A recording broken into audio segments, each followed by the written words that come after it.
just grass. Oh, it's so much more than just grass. It's a healthier, greener, and more luscious lawn. Yours can be too. Look at you. With Kabursky Brothers Lawn Care. Remember, no shoes on the lawn. Because you're so beautiful. Call or click today. 1, 2, 3, 4. The iconic Paul McCartney got back live. A once-in-a-lifetime must-see event. Paul McCartney performing a catalogue of music that's formed the soundtracks of our lives. Casey Centre, October 14th. Register now for pre-sale access at paulmccartneygotback.com before the general on sale this Friday at 10 a.m. Attention all campers. Keith Murphy.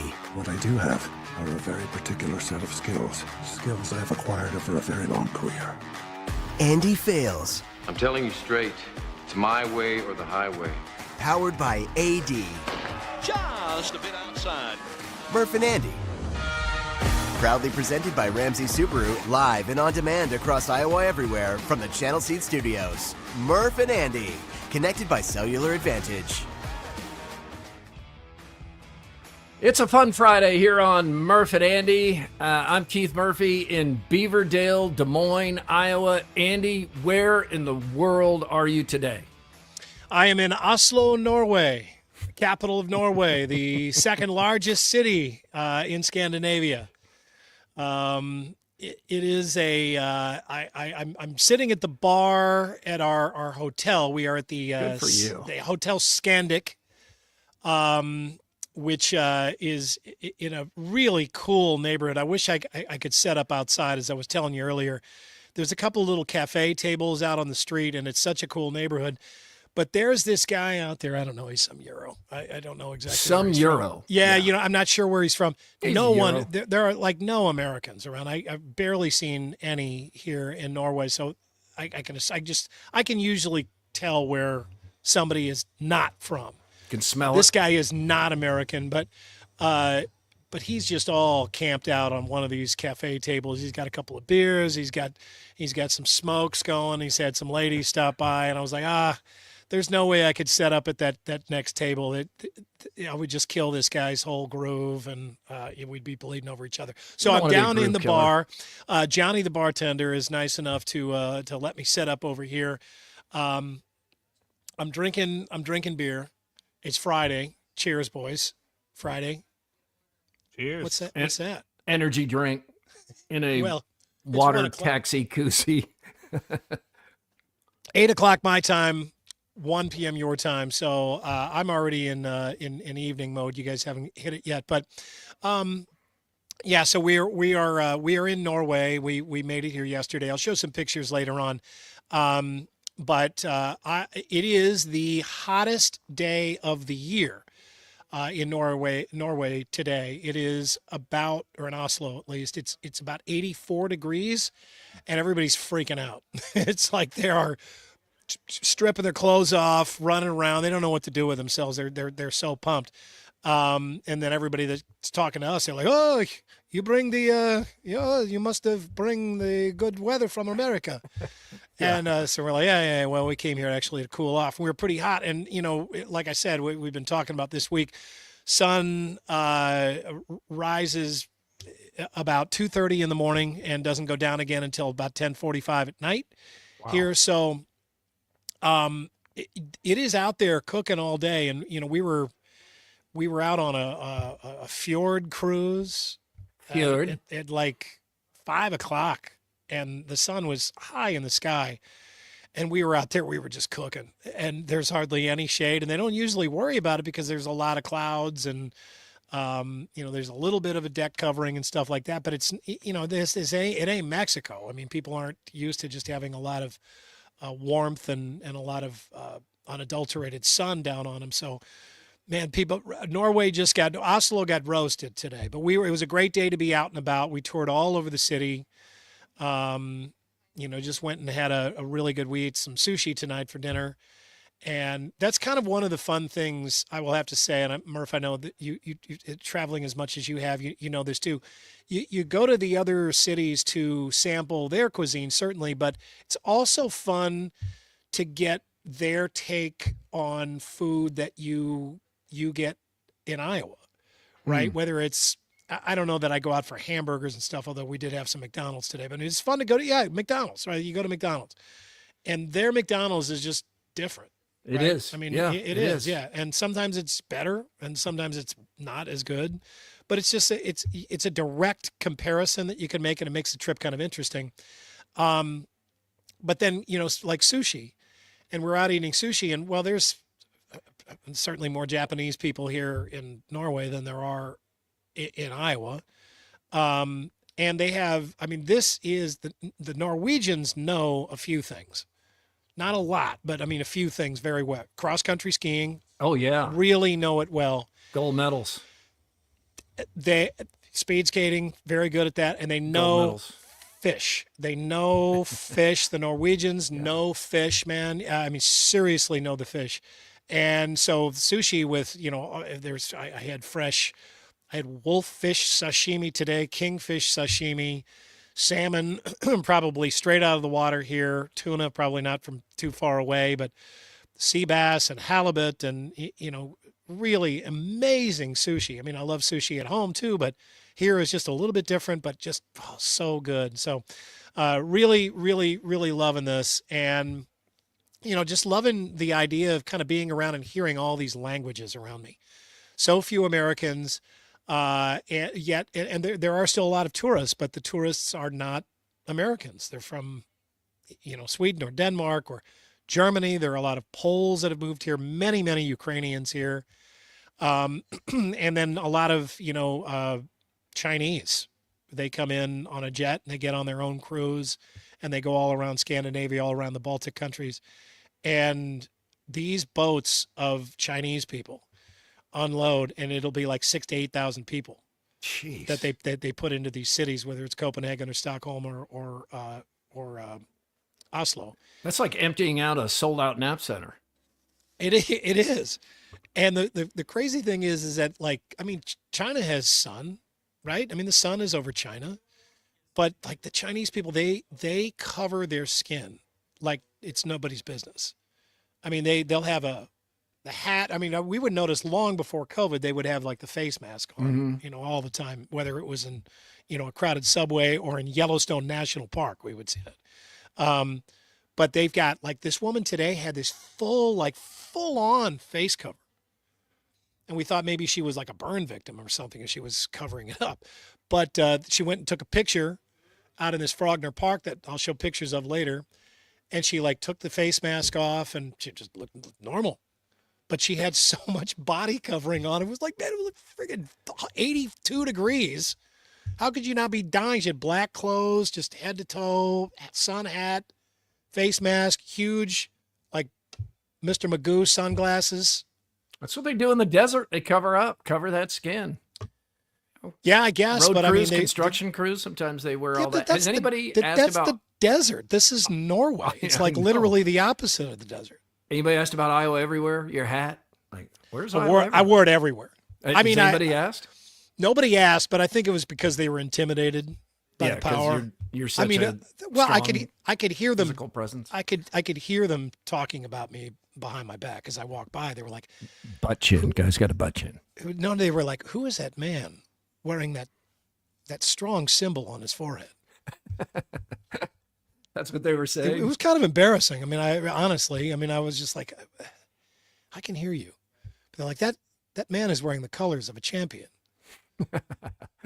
We're going back to Wednesday's show to get a quickie poll here from WCI Pools and Spas in Ames and Urbandale. This came up. Now we get your answer. What do you call them? Fireflies or lightning bugs? Lightning bugs. I call them lightning bugs.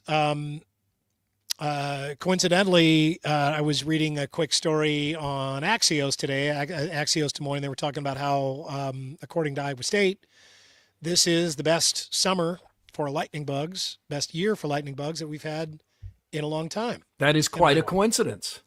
They really got going on the reproduction apparently last year. They really did well. It was a booming year for lightning bug sex.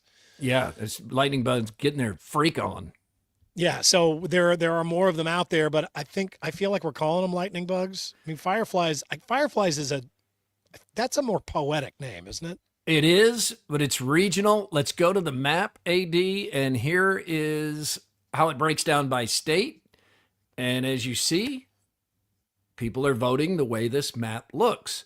Iowa is lightning bugs. Above us, Minnesota, a little bit mixed there, right? No, Minnesota's more fireflies. Mostly fireflies, yeah. Yeah, you get to the border there, lightning bugs.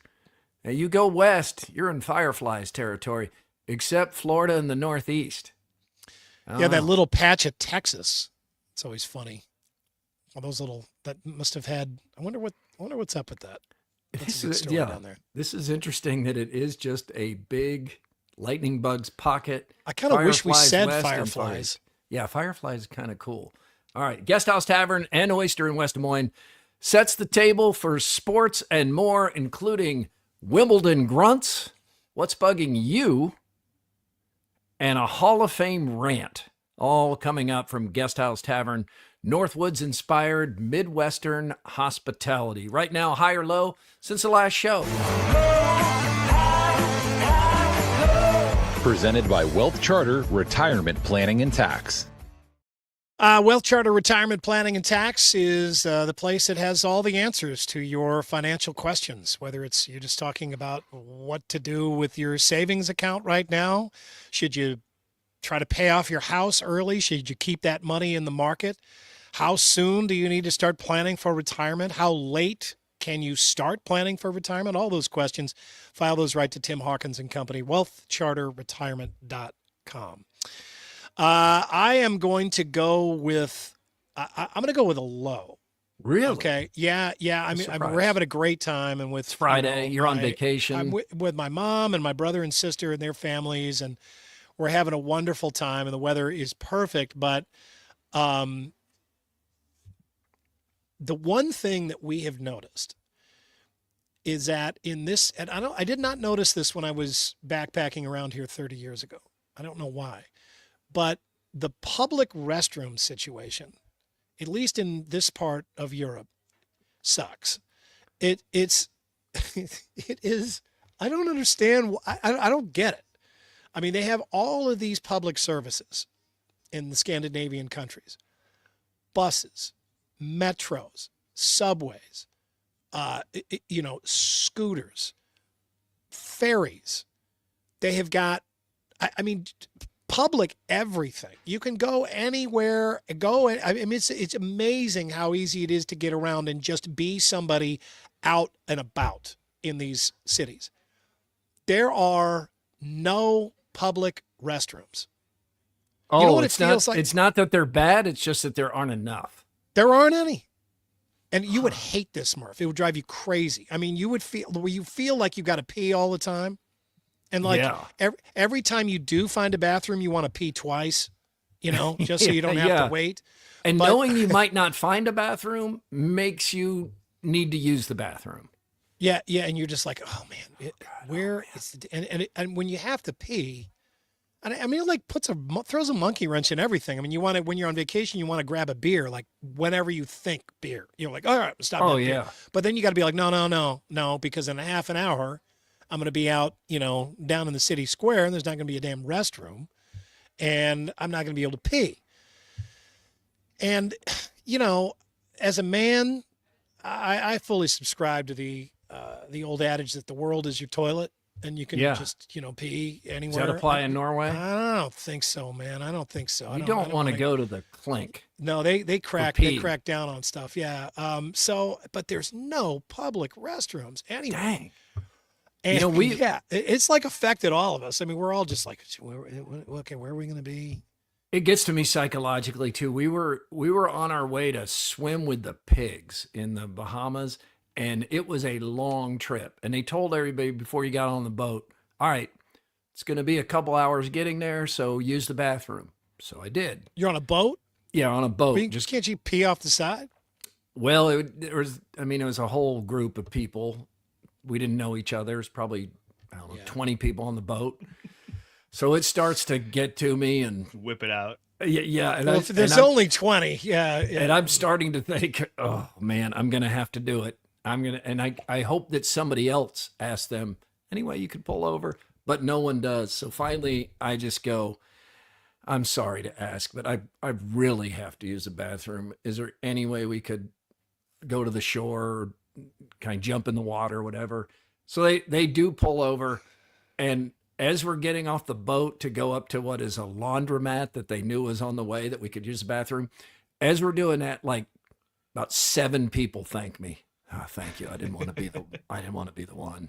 Oh, thank you. Thank you so much. And in Japan, what was interesting wasn't bathrooms they don't have garbage cans, trash bins anywhere. Oh yeah. But the Japanese, there's not a lot of those here either. Yeah, the Japanese people are so respectful that they will carry anywhere their trash until they get to a place they can put it. No one litters. I mean, no, it's the same thing here. Litter. No, you don't see it. Yeah. The Scandinavians, and they recycle everything, so there's no plastic like anything. McDonald's, no plastic straws, no plastic lids, no plastic cups, none of that. It's all paper, and it works fine. I don't understand why Americans like freaked out over the plastic straws. You're like, I'm drinking this thing for like 20 minutes and the thing's getting all soggy. Like you need a straw to last the rest of your life. But they don't. Yeah, everything. There's no litter anywhere. But then again, there aren't any garbage cans. So it's like you throw it away there, and then you pee now. You throw stuff away now. You can't be like, I'll get to this later. I do love a plastic straw. If I went to McDonald's and they didn't have that big tube straw, I would be so disappointed. I'm going high. Celebration of Bryce is coming up this weekend. Life of Bryce over at Principal Park. 1 p.m. is when the social hour starts. Public's invited. Anybody who'd like to come, of course, can come. And the high is just that, as Bryce always did, he's just bringing people together. So, Alicia is here from Detroit. The Farrells are in from Boston. There's a crew of about 10. I called them the Clems Mafia for the Kensington neighborhood bar where Bryce hung out in San Diego. They're arriving today. So friends, family, all coming together. I know Ken Pink and his wife, Mary, one of your fishing buddies there, many times that you went up fishing with Bryce. He's coming into town tonight. I think they're even though they live in Story County, I believe they're getting a hotel room down here so they can hang out with all the friends. It's just going to be a good time here. And I know it worked out where you couldn't be here, Andy, and I'm sorry about that, but you'll be showing up in some of the fishing photos tomorrow for sure. Well, I'm genuinely sorry that I can't be there. I loved Bryce, and he's been on my mind a lot this week because Bryce, was a great traveler. Yeah. And traveled all over the world to just the craziest places. I've been thinking of Bryce this week because when you travel to a foreign country, particularly one where you haven't been before, Bryce, a guy like Bryce is so invaluable. And I know that you saw this a million times. When you don't know how to order an ice cream cone, or you don't know how to ask directions, or you can't find a public bathroom, Bryce is always the guy that goes right up to somebody and asks. He sure does. He would stick his neck out every time. He'd be the first one. He'd do it whether you wanted him to do it or not. And then get invited over to their house or a party or something. Made friends everywhere. And, I'm pretty sure that there wasn't a single time that he did that where he got thrown in jail, beaten to a pulp, humiliated in public. It always worked out because there's a lesson there. There's a lesson there because it does work out and people do want to help you and you don't look that stupid and nobody is, keeping score, and just stick your neck out and you never know. You may end up, experiencing something that matters to you the rest of your life or making a new lifelong friend. And that's what Bryce did better than anyone I've ever met and probably will ever know. And he was so valuable to bring on any kind of trip like that, because I would guess that what would you guess? Like 75% of the trips that Bryce participated in, he planned, he set up. Yeah. And he had some off the beaten path stuff. That's what he loved the most.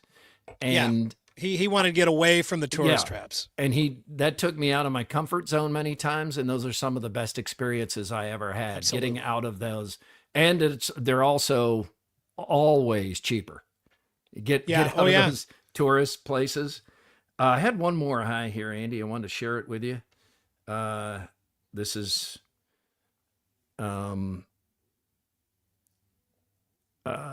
translating this. Yeah, well, I am. I'm trying to see if.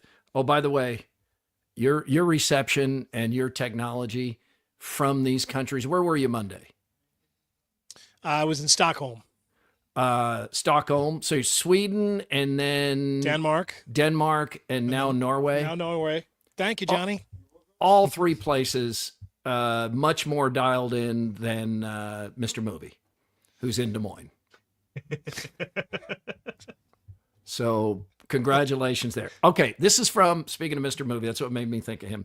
It's from Russell over at Russell Van Orsdale. Yeah. Mm-hmm. Head of Fridley Theaters and with the Palms. He just heard from IMAX. F1 at the Palms outpaced the domestic IMAX average by 40%. The Palms was 84% higher than Jordan Creek's XD. And he wanted to thank Iowa Everywhere and Murph and Andy for helping all this happen. He said, you guys rock. And they rock too. That was a great experience. So way to go. All right, let's get the buzz. The Buzz. Brought to you by Logier Heating and Cooling. Oh yeah, providing heating and cooling solutions to Des Moines area families. 119 years. All right, Andy, the buzz is we have a new record at Wimbledon. Well, you probably haven't been keeping up with I this, have not seen that. Okay. No, I want to hear it, though. In the classic semifinal matchup between Anisimova, the American, and Sabalenka, who's known for her oftentimes bad sportsmanship. Which one's the American? Anisimova. Is that her first and last name? No, it's her last name, and she's in the final, so an American could win this. That'd be a third straight Anisimova? major. Mova. So Sabalenka sets a new record for the loudest grunt recorded in Wimbledon history, reaching 113 decibels. Here's part of the match, which she lost to the American.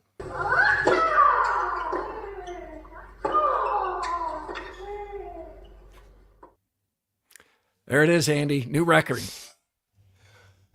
This is who? That is Sabalenka. Okay, not American. No. Anisimova? The other one, American. She's kind of grunting too, but nothing compared to that. This is an upset because if you can see a photo right now, look at Sabalenka's arms. I mean, good luck beating her, but I don't have to tell you, Anisimova did it. Interact on YouTube, on X, it's Murph_Andy. Email Murph_Andy at iowaeverywhere.com. It's all powered by Cellular Advantage. 35 regional locations. Proud partner with U.S. Cellular since 1993. I mean, Andy's in Norway. Yeah, Doug Eklund, thank you so much. He hooked up Kahala before we got over here. So we have been connected throughout Scandinavia, and we will be up in the mountains tomorrow, and I'll bet we'll still have good reception. Now, Doug's probably not going on vacation in that he didn't territory. Do it. He's usually on an island. Yeah. He didn't set it up. Yeah, he just, pushed a button.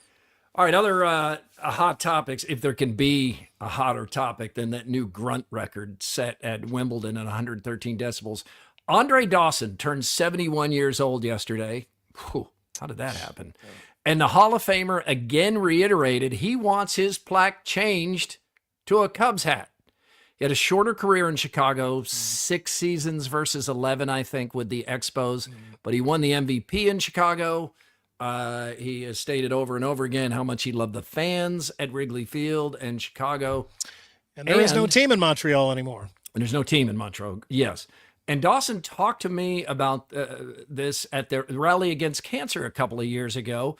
he said he was going to do this, and he did this. He then officially petitioned the Hall of Fame to change the hat. He wants it changed to a Cubs hat. And then he reiterated yesterday on his birthday that he wanted the change made. And he's like, I'm 71 years old. I'll say what I want to say. I don't know if I'll get it changed while I'm still alive, but I want it changed. So I think the player should have a say in this. I know some of this goes back to that Wade Boggs controversy where he had it in his contract when he signed with the Rays. I think he played 2 years with the Rays. That if he went into the Hall of Fame, and he knew he was going in the Hall of Fame, that he would go in with a Rays hat.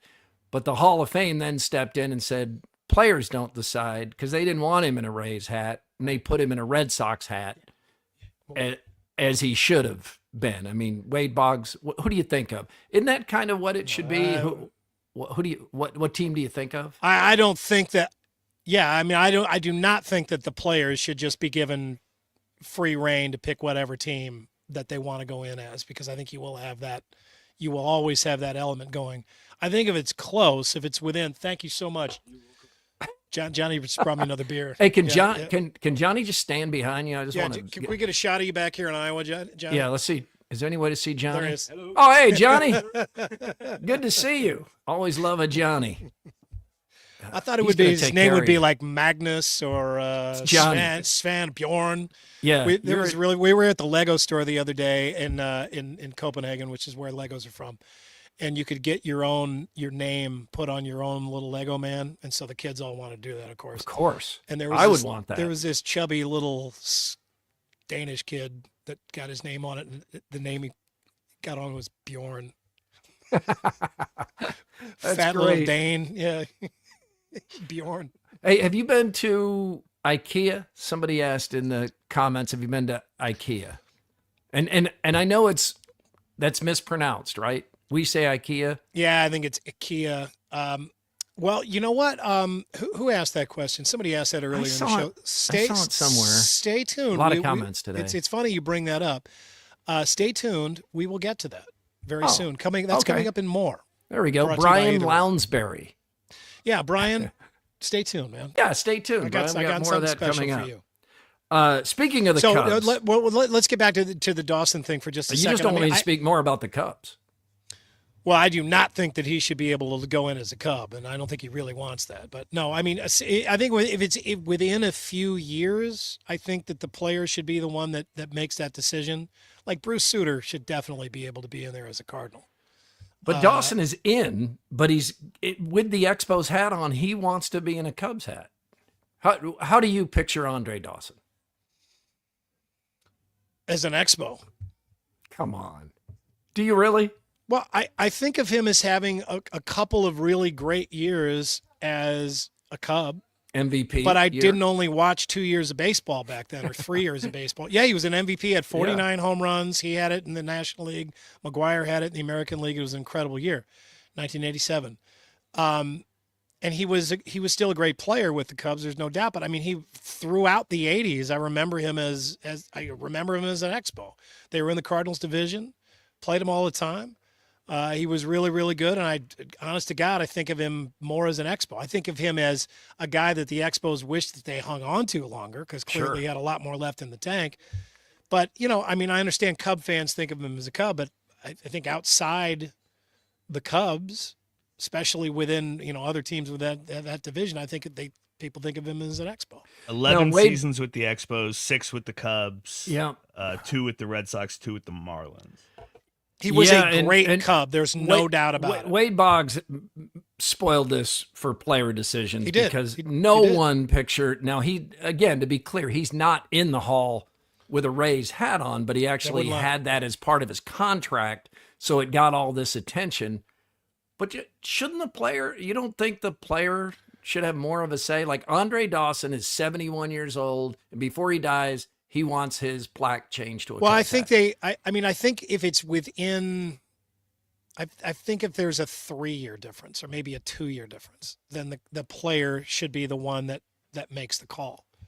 But I think if it's, you have to draw the line somewhere. Otherwise you're going to get the Wade Boggs thing. And you don't want that, do you? Nope.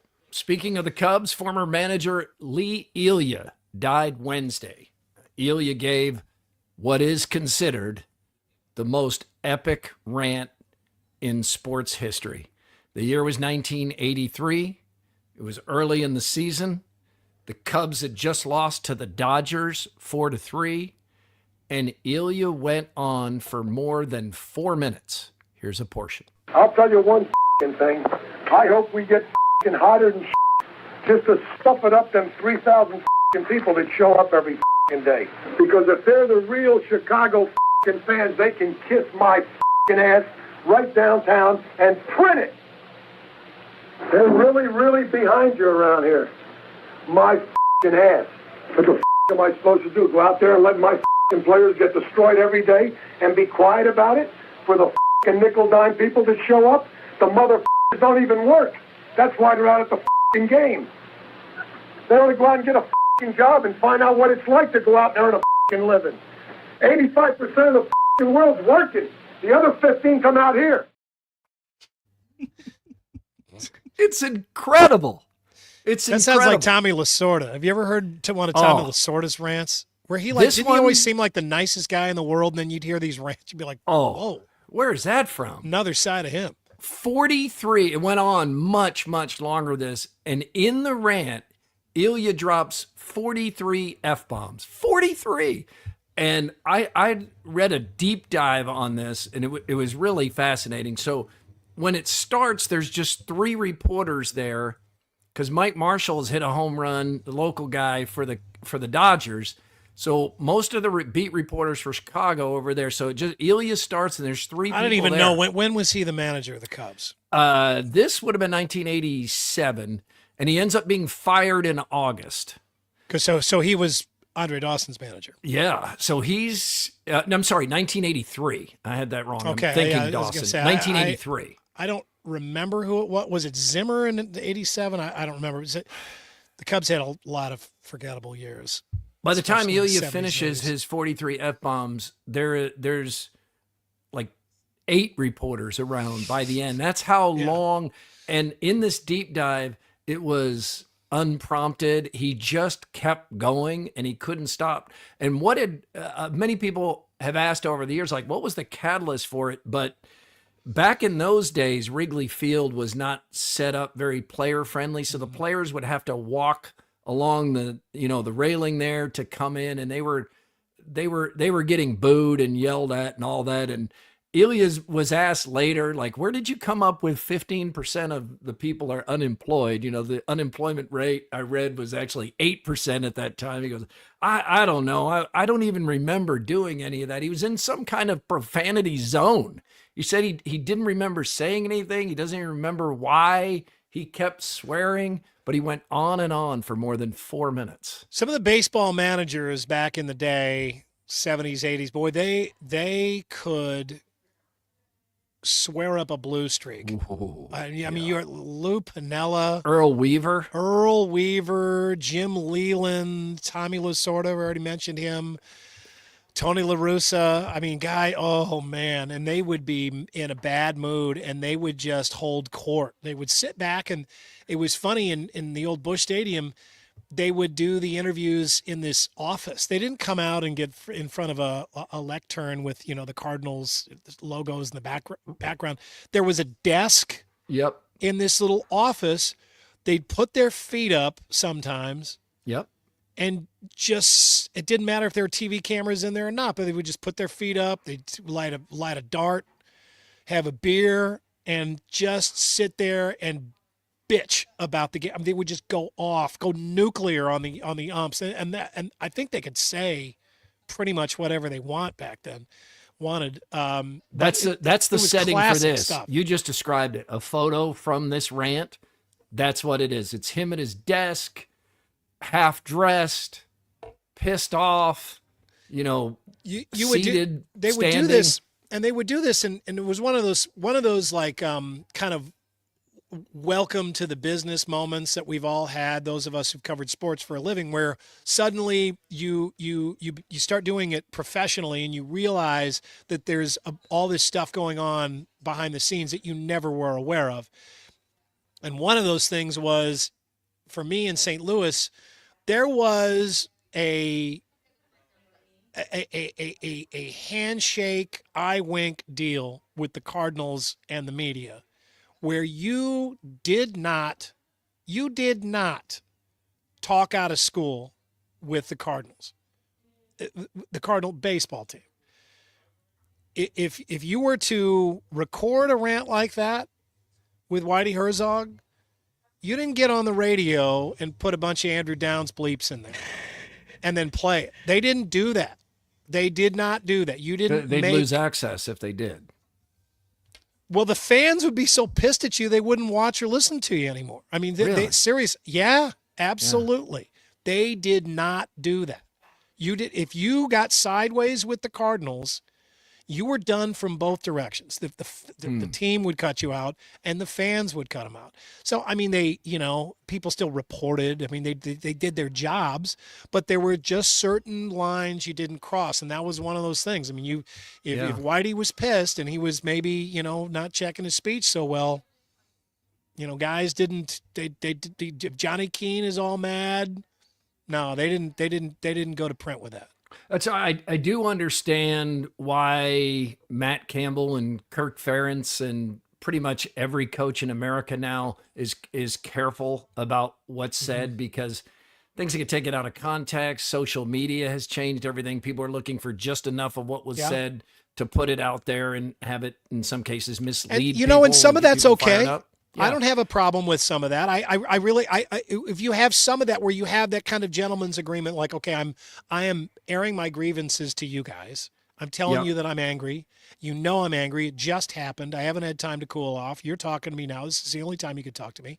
The deal is that, you can report that I'm angry, but if you don't give me a verbatim on this thing that's going to get me in trouble later on and make me look, like profane when my grandkids are going to be reading this or something like that, or, you just didn't do that. And some of that I think was okay. I don't have a problem with that. I don't feel like that was anybody that wasn't, that was, had some secret, backdoor deal that didn't tell the truth to the public. There's kind of a contract used to be at speaking engagements, and we did lose something as fans when this happened, like Johnny Orr or Hayden Fry at a golf outing or a banquet. I mean, they would entertain like everyone ate it up, and it was awesome. But now a coach wouldn't do that because somebody's going to get that phone out and record it. And, Johnny would he would dig at Iowa and Hawkeye fans, and Hayden would dig at Iowa State and Cyclone. And it was entertaining. It was fun. But now I can see why somebody would not want to do that anymore. Also, Marty points out the Hal McRae rant in his office. Remember at one point, he just spins and yanks the phone out of the wall? Yeah, you can go down a rabbit hole with those old baseball managers and never come out. NCAA tournament decision the can has been kicked down the road, expanding the men's and women's tournament. The reporting on it seems like it's inevitable. Absolutely no one wants this. No one's asking for it. It won't make anything better. It won't put a team into the tournament that otherwise would have been overlooked and now might possibly win it. There's no chance team 69 to 77 or 76 is going to win the tournament. I probably won't end up putting more small conference teams in there. It'll be more power conference teams that finished near the bottom of the conference. This is about one thing and one thing only: money. It's just to make more money. Grab. Yep. It's a money grab. It's a money grab for more television games, to some extent more gate, but it's mostly just more television. Waters more down streaming. the product, cheapens the championship No trophy. one wants this. No, I don't think so. I mean, you don't need it. Year to year, you would have 4 or 5 teams that felt like they deserved to be in the NCAA tournament that you might get to say, okay, this year it'd be all right. But the next year, when they really earn a bid, they ain't going to want this. I mean, it's 68 teams. It's pretty damn watered down as it is. Yes. I mean, seriously. There are a whole bunch of teams that you just pointed out that are in the tournament that have no shot of winning. More than zero half chance. have Zero no chance. No shot. And there are a bunch of teams that have no shot of making it past the realistically past the second round. Yeah, it's so close to perfect, but yeah, let's screw that up. Why? The answer is always money. I want to recommend, if you haven't started it yet or haven't watched it, Quarterback on Netflix. The new series is out. More Kirk Cousins, who again could not come off any more likable than he does. But the kind of the surprising star of this one is Joe Burrow. Joe Burrow allows total access to things. I'm surprised, even like when his house is burglarized, you see his reaction to all of it. It's really well done. Jared Goff is really likable, and there's a lot of his Sports Illustrated swimsuit wife in this. She seems really nice. Oh, he has a good-looking wife? Yeah, he does. He has an NFL quarterback. Really good-looking wife, yeah. AD, have you started Quarterback yet? No, not yet. It will get you ready for football season. There's also there's a fascinating one on the quarterback's mind, but they really let you see like the all that's going on as the play clock is going down, all the reads, the changes, what they're changing, all that. There's some fascinating stuff in there too. I'm not quite ready to get back into football mode. You want to wait? Yeah. What are you talking? I'm not ready to be ready for football. Yeah. Give me at least August until for those who are ready ramping up. To start getting ramped up. Quarterback again is good. This is Kirk Cousins for the second time too. He was on last. He was great in the first one. Yeah. Clearly, they wanted him back. Yeah. Well, they wanted him back, and there's a really compelling plot line here where he doesn't want to leave Minnesota. They love playing for the Vikings. They love where they lived, but the Vikings would only commit to a year, and then he goes to the Falcons. And when they draft Michael Penix in the top 10, he feels completely misled. Like he thought, and it's business, but he thought he was going to be like the 4 or 5 year guy. And he quickly realizes. Can I digress here for a moment since you said Vikings? So we've been in Scandinavia, and in each country, I have heard a different story about how the Vikings did not have horns on their helmets. And I will tell you that the accurate story. These raping, pillaging Vikings. Yeah. So, okay, I've heard the story a million times. Vikings, the real Vikings didn't have the horns on their helmets. Okay, we know that. All right, we've heard that. But did they have beards? I have heard at least 3 different stories about where that originated from, and at least one of them is complete bullshit. There was the woman who was our tour guide in Denmark, in Copenhagen. Very knowledgeable. She was really interesting. Wonderful tour guide. She was great. We were with her for like 5 hours. A little too she long. Better be great if you're with her. She was, but I mean, she could hold the audience. She was really good. And we were at Frederiksborg Castle, and she was talking about how there weren't Vikings, where that really came from. And she said, she goes, well, this was invented by an American cartoonist who came up with a Viking named Haggard the Horrible. And I was like, okay, his name is not Haggard, it's Hagar. There's no D. And she's like, well, Hagar the Horrible. And so I was listening to this, and she's telling this whole group, and I'm like, okay, that's bullshit. I know that that's bullshit. She's telling the story to all these people. She's this tour guide, and she's supposed to be this expert, and she doesn't know her ass from her elbow. And I was like, I pulled her aside, and I was like, okay, I'm going to look this up right now, and I'm telling you that this is wrong. Okay, this is not where this came from. I'm certain it is older than that. I mean, that cartoon, I used to read that. You saw this cartoon. You knew this cartoon. Yep. So I looked it up. I Wikipedia'd it right there in the castle. You were that guy. I was that guy. I mean, but I was sick of it. I already heard bullshit. You're the guy that calls the newsroom after there's a spelling error on the screen. Well, no, seriously, but you know how I knew it, though? And how this was absolutely right? It immediately pointed out that this was wrong, is that Hagar the Horrible debuts 1973. When did the Minnesota Vikings debut with horns on their helmet? 60s? prior to 1973. It doesn't matter what year it's or before 1973. Yeah. So I'm like, well, come on, lady. Chuck Foreman had horns on his helmet before Hager. Jim Marshall's running the wrong way with a football with horns on his helmet. Before that, what are you doing? It's like this is not. Stop telling this story. It's totally wrong. So yeah, it from the best of my knowledge, it goes back to like it could be the late 1800s to early 1900s at the most recent.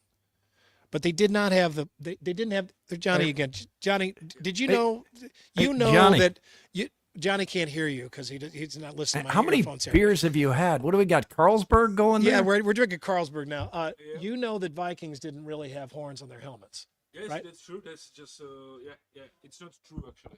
Yeah, it's not true. Oh, it's not true. Made up. Where was that made up? Do you know? It's like in one of the movies, if I know well, actually. So it was just made them, Yeah. Does he know the Minnesota Vikings? Have you heard of the Minnesota Vikings football team, American yes, football heard team? Of it, but I don't know much of them. Actually, Okay. To be honest. All right. Thank you, Johnny. Yeah. Thank you, Johnny. Thank you very much. Guys, Yeah. take care. All right.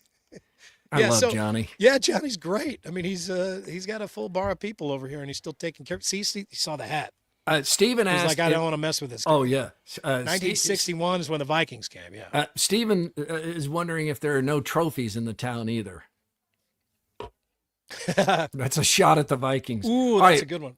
What's Bugging You is powered by Consumer Credit of Des Moines. Hi, I'm Tom Coates. If what's bugging you is your credit card debt, please call us at Consumer Credit of Des Moines. Since 1987, we've helped over 100,000 people, and we can help you. Hey guys, it's Luke in Springville, Iowa. What's bugging me this week is the office bathroom conversationalist. Nothing in the world is worse than having a grown-ass man ask me, "You want to know why it burns when I take a piss? It's the sin leaving my body." This is also the same guy who hangs his shirt on the bathroom stalls and asks while I'm taking a dump if I ate a dead raccoon for dinner last night because my shit stinks. Please, for everyone's sake, don't be that guy.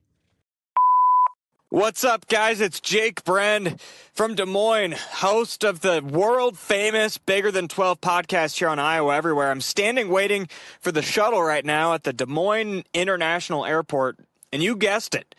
Airports are bugging me. Last week when I was coming home from North Carolina, my layover in Chicago turned from 1 hour to 6 hours after so many delays, and Keith said I should call in to What's Bugging You. And honestly, I forgot to. But little did I know, 1 week later, I'd have another opportunity to do it. When I was flying home from Dallas last night for the Big 12 Media Days, I show up to the airport a couple hours before my flight. I eat the most mediocre $37 cheeseburger and Blue Moon of my life.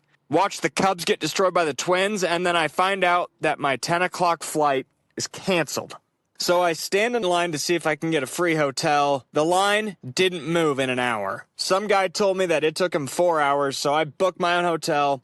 I go sleep for 4 hours without a TV because the remote was dead. And then I wake up tired as and finally make it back to Des Moines just to find out that my luggage is still in Dallas.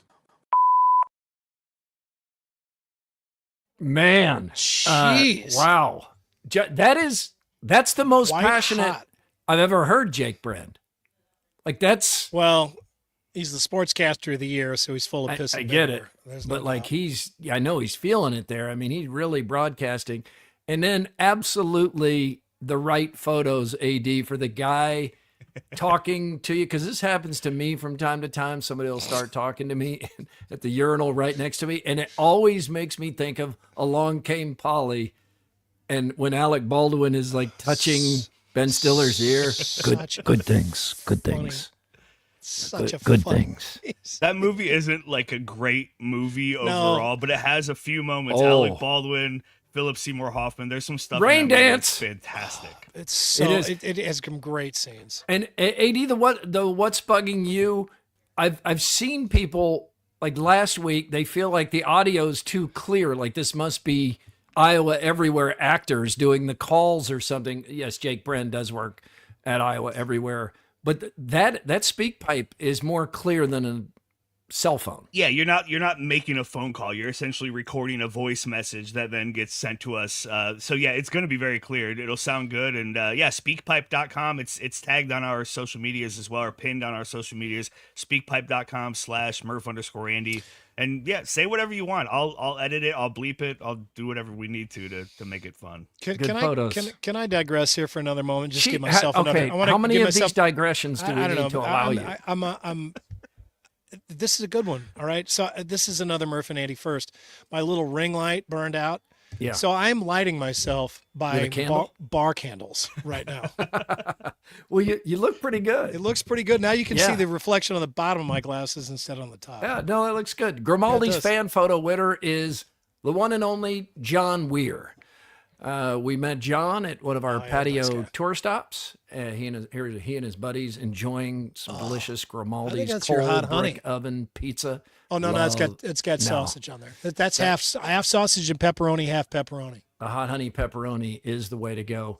On Mill Civic Parkway in West Des Moines, District at Prairie Trail in Ankeny, and you can send your fan photos of whatever you want, having a good time. It's basically what it is. They're good time photos. Kill for a Grimaldi's pizza right now. Oh my God. Yeah. Now, here's a modern twist on the old pulls the tablecloth out from under the glass trick.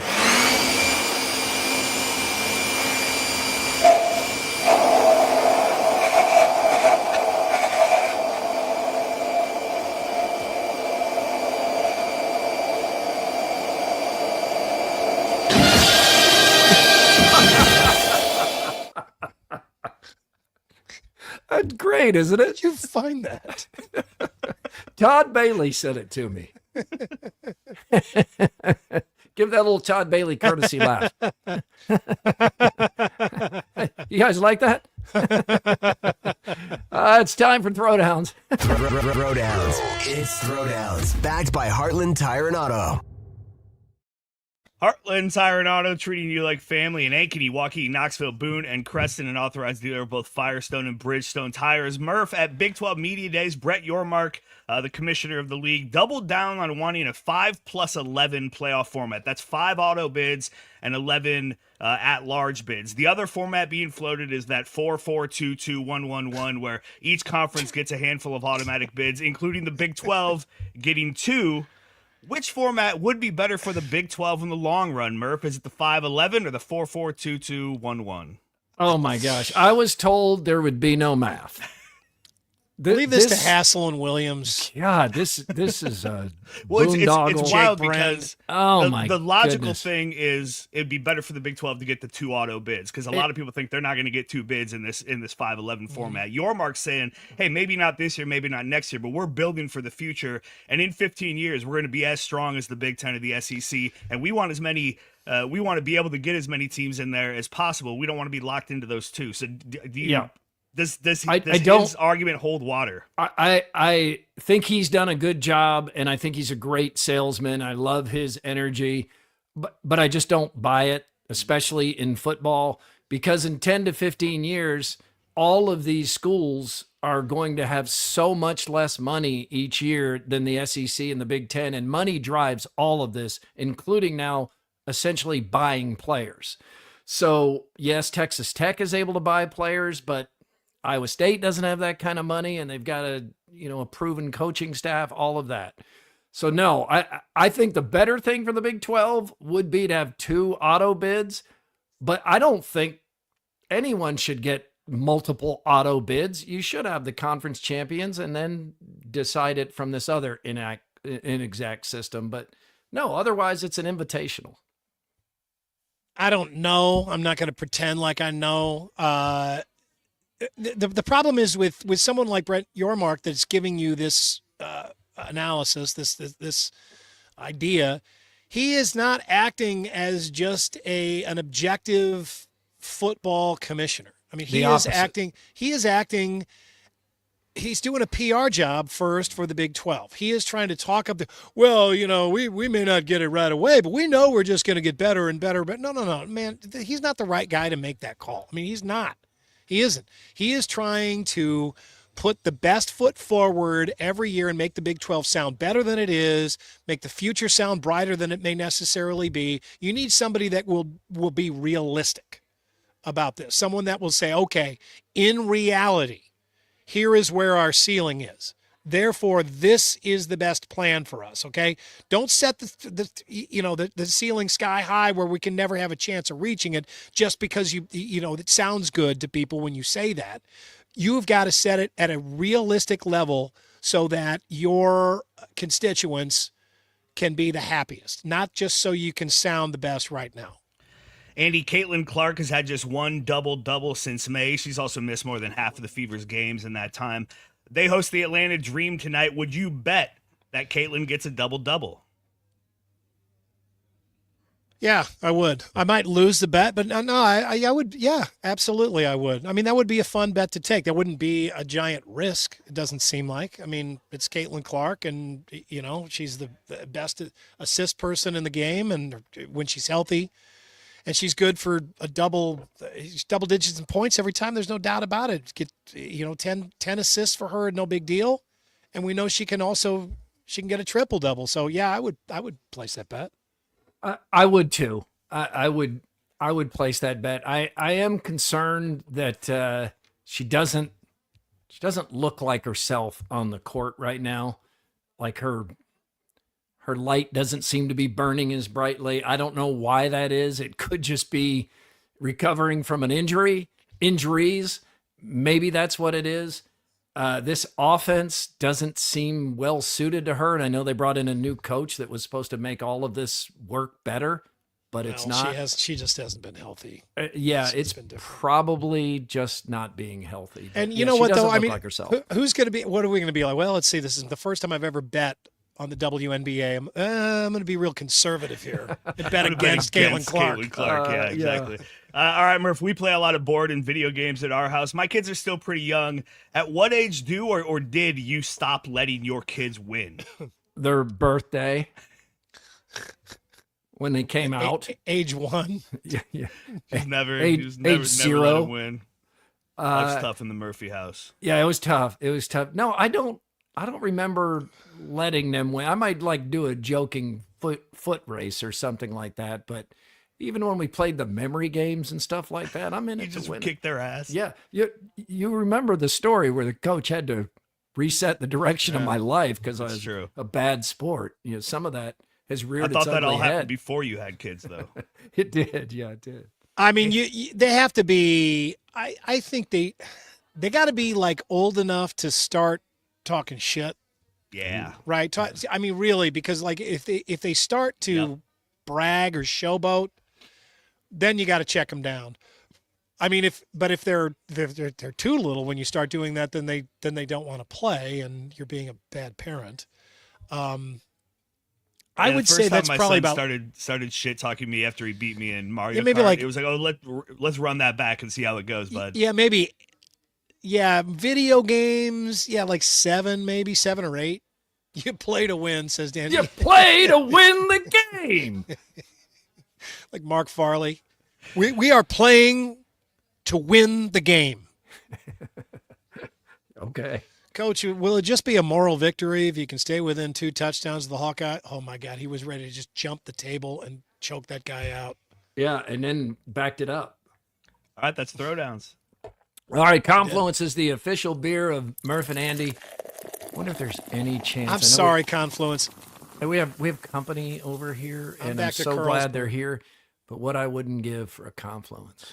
I've heard a number of people refer to Carlsberg as the Confluence of Scandinavia. This is how I find out if they're watching live. Boy, I'd love an old tavern about now. I'd love an old tavern. I don't sense an old tavern on the way at all. I'd probably just piss the chair anyway. Ready or not? Andy, are you ready? Oh, it's Friday. Yeah. You had forgotten? Yeah, I'm ready. AD, are you ready? Oh, yeah. Ready or not? Scott School. Scott School, Scott School, Scott School is cool. Yeah. Hi, everybody. Hi, Scott. Hand and cap was an old English trading game used to fairly exchange items of unequal value. And it was used, you would have an umpire who was a neutral party, and then two parties who wanted to trade something. They'd place money in a hat, say like a pound. So each player would put a pound in the hat, and the umpire would put a pound in the hat. Then each player offers their item to trade. The umpire judges whether or not those items are of equal value. If they are not, he then decides how much more the lesser valued person has to bring to the trade to make it equal. Then the players put their hand in the hat, and then on 3, they show an open fist if they disagree with the umpire, or an open fist if they agree with the umpire.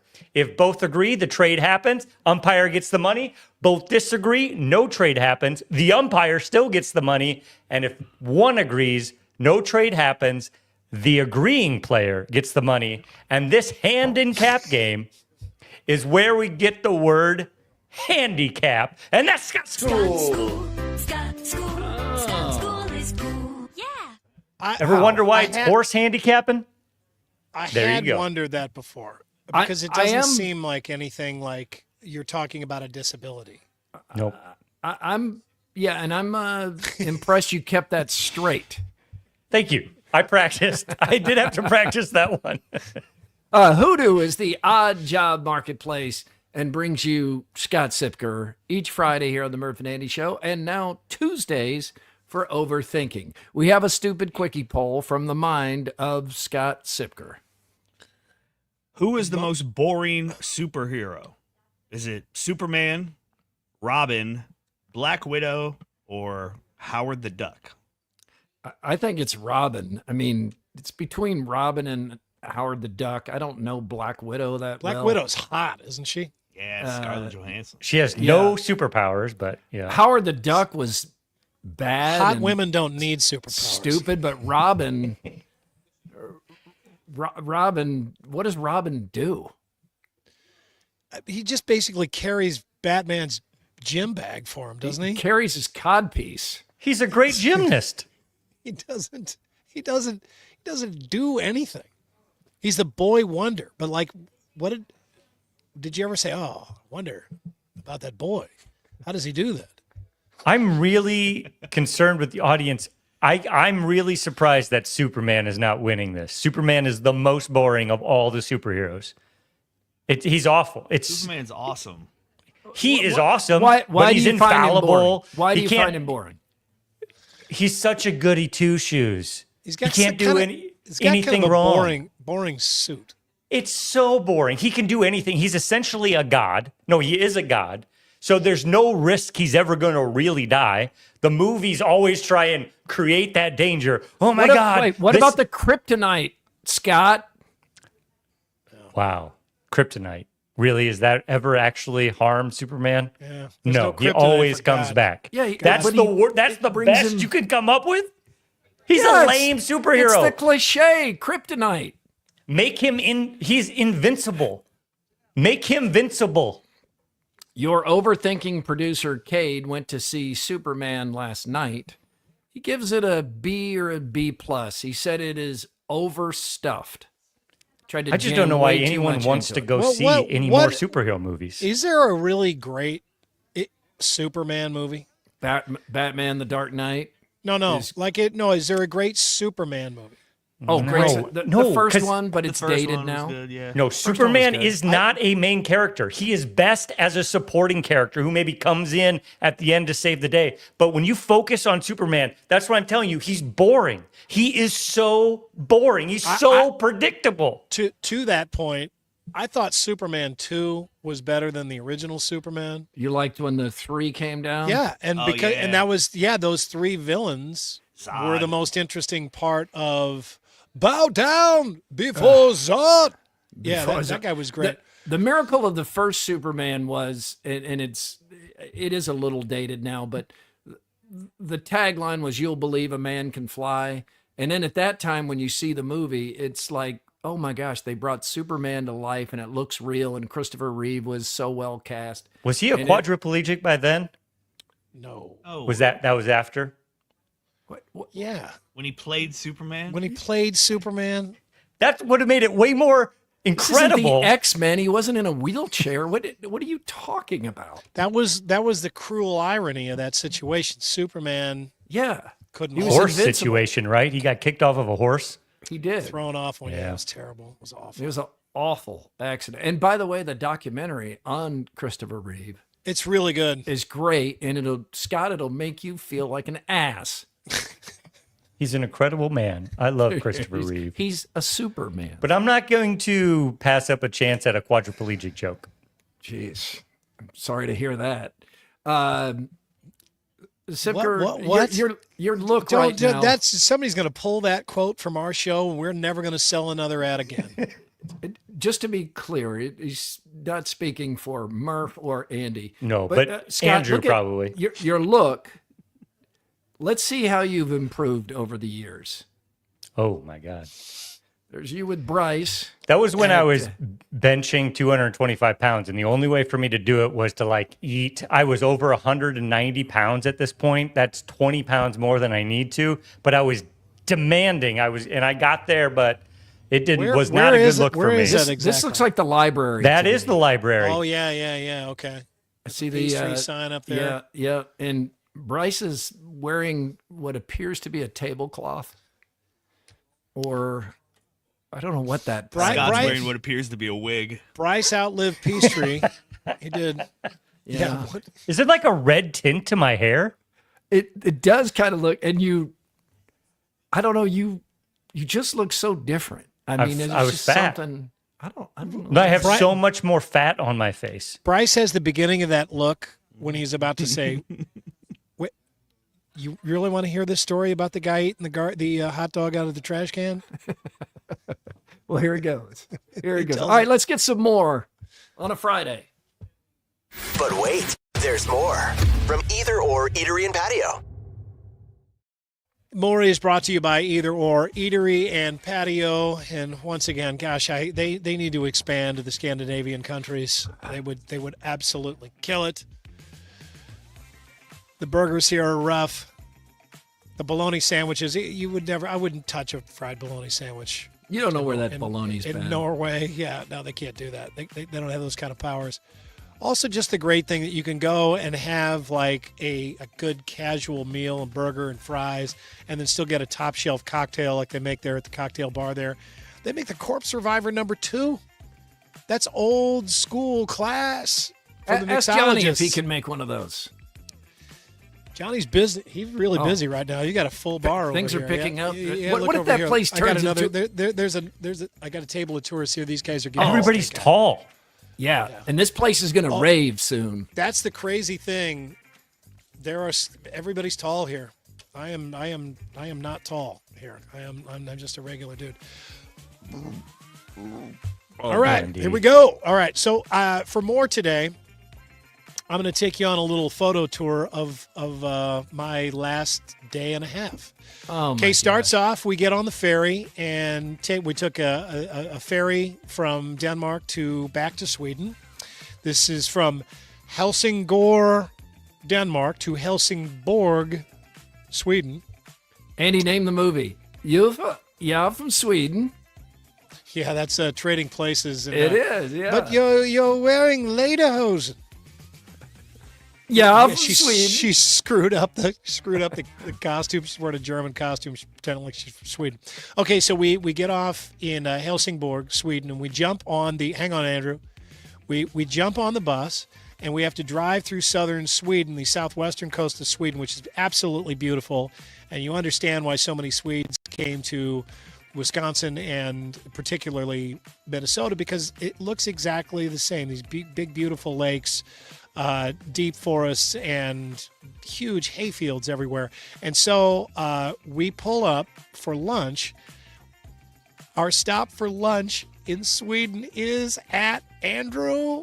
Drum roll, please. Oh, there it is. We stopped at IKEA. We went to IKEA. Is that the most Swedish American thing to do? Oh my gosh! We went up and we had Swedish meatballs for lunch. And if you eat, what a stereotype! IKEA, it's such a stereotype. If you eat at IKEA, it's like a school cafeteria. Oh yeah, do you eat on a futon? No. You had the lunch tray and everything, and he's asked me if I wanted 8 or 16 meatballs, and I was like, all right, I'm just gonna have 8. I figured you'd have to build your own burger there. No, there's no burgers. You could get fish and chips or the Swedish meatballs, or maybe it was poached salmon or Swedish meatballs. It's totally Swedish. But they gave me a spoon of peas. There were like 16 peas in the spoon. That was it. So, and then I start shopping around IKEA because we had a little bit of time to kill, and I was trying to go to the bathroom twice. Yeah. But I start shopping around. I'm like, what the hell am I going to buy at IKEA that I can travel with? Not much. A dresser.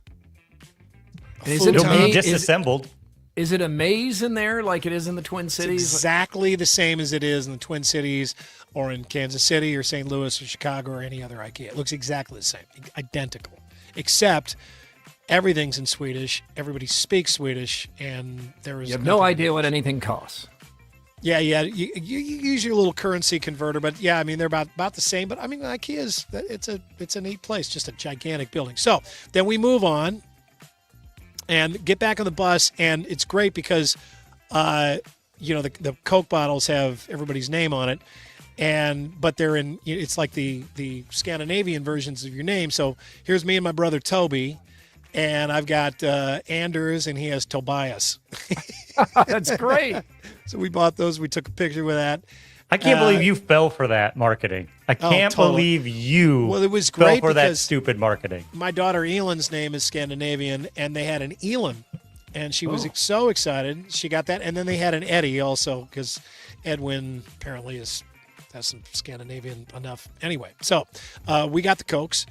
And then we just kept on moving. And this is downtown Oslo. And this is all new since I was here 30 years ago. And has been completely rebuilt on this part of the waterfront. It's a city that's totally on the water. It's kind of like Seattle. It's built in a giant sound. And it's absolutely beautiful. These canals that go back in here. Tons of nightlife. And this actually last night. And this is about 9:30 at night. Look at that, though. Look at how, is that amazing? It is. Here's Johnny again. Hey, Johnny, how hot was today? Was today unusually warm? Extremely, I would say, actually. 30 degrees in Norway, it's something very special, actually. We usually reach like 25 degrees. Like, it's usually like the maximum 26 kind of, but 30, it's definitely something. What's it like in the wintertime? Oh, minus 25, easy, actually. Yeah. Okay, that it's dark all the time? Yes, it is. Now, it bothers me very a lot, actually. Really? Yes. Do you stay here or do you go somewhere else? I like to travel during the winter time, actually. So I use as much as a vacation possible in the winter. So like January, February, I'm trying to be gone out of the country for sure, because we have like 4 hours of daylight, actually, down here in Oslo. You need so to come visit us, come hang out with us in Iowa. Once I was actually in US, in Florida, it was beautiful, actually. Okay. Iowa is very similar to Florida. Okay. Yeah. I believe so. Don't believe me, I'm lying. It's nothing like Florida. No, Florida is probably extreme when it comes to the weather. I believe, like temperature, at least. So yeah. You're on the podcast here in Iowa. There's Johnny. Hey, thank you, Johnny. Johnny's big, taking big care Johnny of me. fan. People are calling for Johnny Scoop. I know they are. They're calling for like more Johnny, less Scott. Who's got a better hairline though, me or Johnny?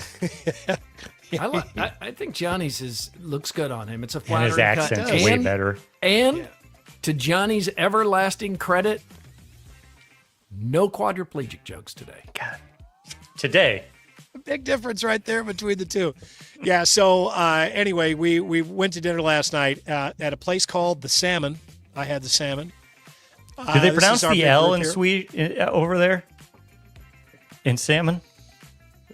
Salmon? I think they say salmon. I honestly don't know how they say salmon in Norwegian. I believe it's salmon. I'm not sure. Anyway, this is our big group here down on the waterfront all together. It's tough to travel with a great big group because when everybody wants to eat lunch, you have to find a place that's got room for everybody, and everybody's got to agree on what you're going to eat. But my mom is just insisting that we do as much together as possible, and it is wonderful. I love it.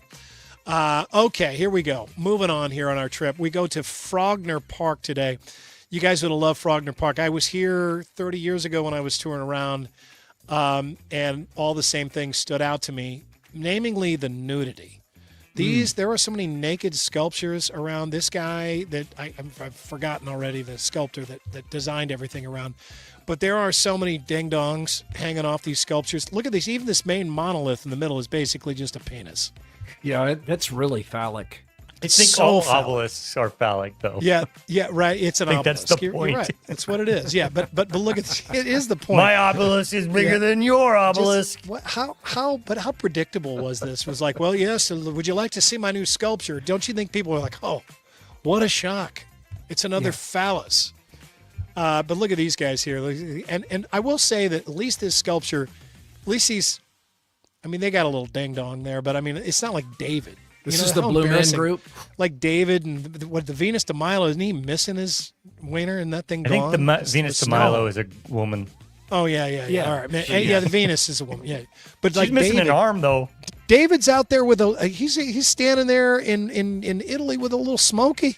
Oh, yeah. just He's got a guy. little cocktail wiener, a little Vienna small. Well, he's about to go off fight in a war, so he's a little scared. But so Could at have just least gotten out of the water. We don't look know. at this guy. Now this is another sculpture there. This is an example of bad naked. This reminds me of Albert the Bull. This guy, he's either got a hernia or something's coming his way that's not good in about 2 seconds. Look what I just got. There is a live. Who served you an old tavern, Murph? Did Jenny bring that to you? Another Johnny. I thought her name was Jenny all these years. There is Jenny. There's a Johnny here too. People are in town for Oh, for Bryce Johnny, Fest. For Bryce's, the okay. celebration all of right. Bryce. Yeah. All right. Hi, Johnny. All right. Okay. There we go. Here's some more here. Look at these guys just running around, just swinging their Doing the YMCA. Look at this. This is a swinging ding ding every time you turn your shoulder. It's good.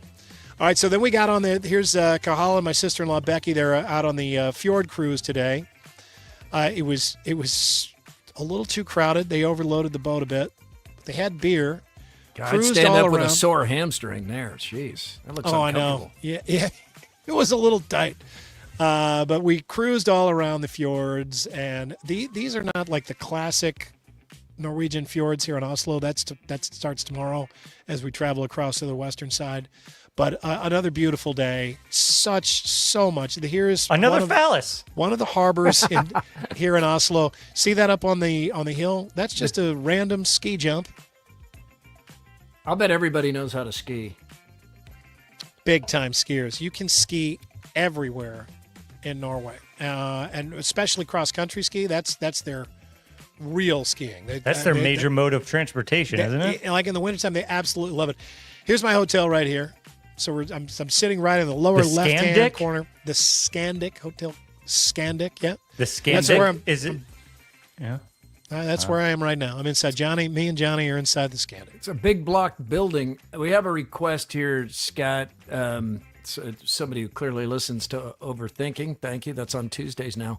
Can Scott get a Johnny accent prepared, like the Scottish accent you tried on Overthinking?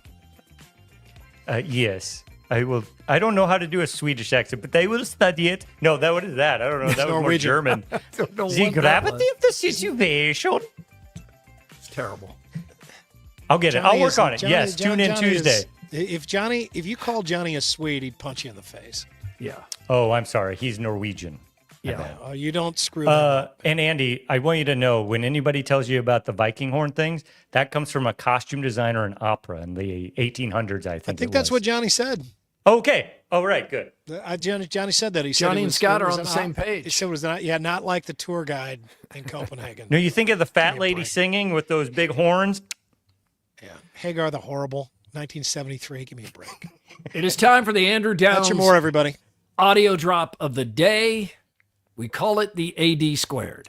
It's powered by Game Day Men's Health. I was going to make some comment about the nudity in the phalluses? sculptures, but I'm just going to move on. Go to Game Day Men's Health. They'll work on your obelisk. It'll help you. It is Friday, so some parental advisory is necessary. None of these bleeps are necessary. It's all innocent conversation. Most of it had on this show, but I have placed bleeps to make you hear things that are not actually being said. What you hear is on you, not us. It's This Week in Iowa. Unnecessary censorship. We had a great weekend, and Jenny and I right by the dock on Friday, and that was cool. That was fun just to do it right there. And oh yeah, 69% say they put the tines up. It makes sense, but I don't do it. Yeah, you might yourself as you're reaching into the dishwasher. Mr. Movie, what are you picking? I'm picking the guy who's blowing the neighbor's. Can you hear him in the background? I can hear something, yes. I wasn't sure what that was. One thing that I remember about this place was everybody was everybody. On the trains, on the bus, in the restaurants, in every bar, in the hotels, in the hotel rooms. Tyrese Halliburton was seen publicly for the first time. Can't really see it in this shot, but you could see that big that he has. Good to see him out and about. Walking back to our hotel, there's a hot dog stand on the road. And as I was telling you on Monday, you don't around with foreign sausages. It's true. That's very true. Yeah, well done, AD. I was so tempted much. by one this morning because it looked like just like a Bob Evans breakfast sausage. Wrong. It was awful. Quickie poll results are presented by WCI Pools and Spas. W? Did you just say W. W? W? Yeah. Okay. Yeah, it's from the interview with Christine Brennan where she kept going WNBA. She did? WNBA, yeah. She says what do you call them? Fireflies or lightning bugs? 87%. Scott, what do you think of this? Thank you for some sanity. Finally, from this audience. Yes, it's lightning bugs, not fireflies. There's no fire in there, but there is lightning, bioluminescence. There's lightning. Okay. I wish it was fireflies. I do. Oh gosh, we don't even have 225 Superman. How is votes Superman on this. not winning? How do people like Superman? God. Well, Howard. He's such a brown noser. He's such a kiss ass. You knew Howard the Duck was going to win this poll. I thought Robin had a shot, but no. Howard the Duck should get more respect on his name. That's a Martial ridiculous arts is incredible. Howard the Duck is a superhero? Yeah, he's got great martial arts skills. Wasn't that just a total flop in your of mind a movie in the 80s? In your mind, is Hong Kong Phooey a superhero? Scooby-Doo a superhero? Either way, it's way more interesting than Superman. Who would I rather have a beer with, Howard the Duck or Superman? Howard the Duck. Howard the Duck. All right. Send Andy, him the that bill. was Sweden, Denmark, and Norway. 1 week. That really impressive. Well done.